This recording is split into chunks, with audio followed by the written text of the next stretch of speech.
আচ্ছা, এটা মৌপ্রিয়া। মৌপ্রিয়াকে একটু মৌপ্রিয়া এটা ফেয়ারওয়েল লেটার হিসেবে আমাকে উপহার দিয়েছে। অনেক আবেগপ্রবণ। আজকে ওদের ক্লাস 10-এর লাস্ট দিন, তো আমি পড়ে শোনাচ্ছি। আমি আজকে যে অনুভব করছি তা শব্দের মাধ্যমে প্রয়োগ করা সত্যিই কঠিন।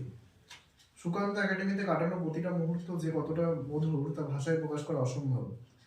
দাদা ভাই, তোমাকে যে কিভাবে ধন্যবাদ জানাবো আমি সত্যিই জানি না। সবাই বলে ইতিহাস মুখস্থ করবার জিনিস, তাই সবাই ইতিহাসকে ভয় পায়।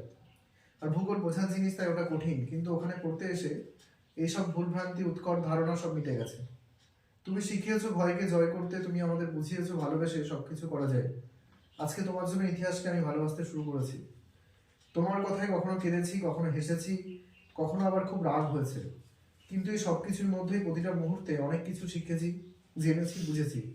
আমার খুব মনে পড়ে দিনটা ছিল 16ই অক্টোবর 2022, রবিবার। আশা করি মনে আছে আমার জন্মদিন।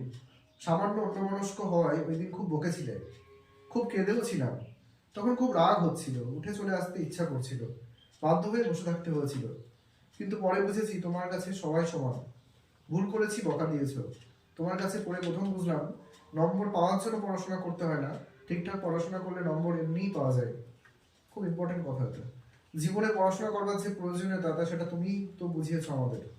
হয়তো একাডেমিতে আমি মাত্র 2 বছর কাটিয়েছি, কিন্তু এই 2 বছরে আমি যা শিখেছি তা গত 12 বছর উপলব্ধি করিনি।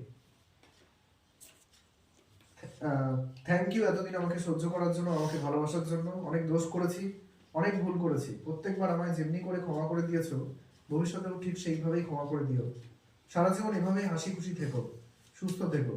ভবিষ্যতের জন্য শুভকামনা রইল। মৌপ্রিয়া। তো থ্যাংক ইউ মৌপ্রিয়ার জন্য। Thank you.